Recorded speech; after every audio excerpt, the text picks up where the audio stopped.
eu não posso deixar de passar nesses lugares de roça tão bonito e não poder compartilhar com vocês. Olha só, que beleza.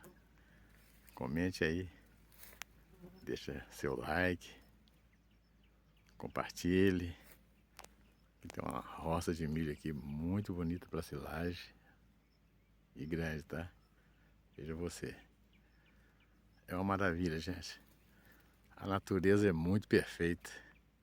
Veja que lugar lindo aqui, ó. Comente aí.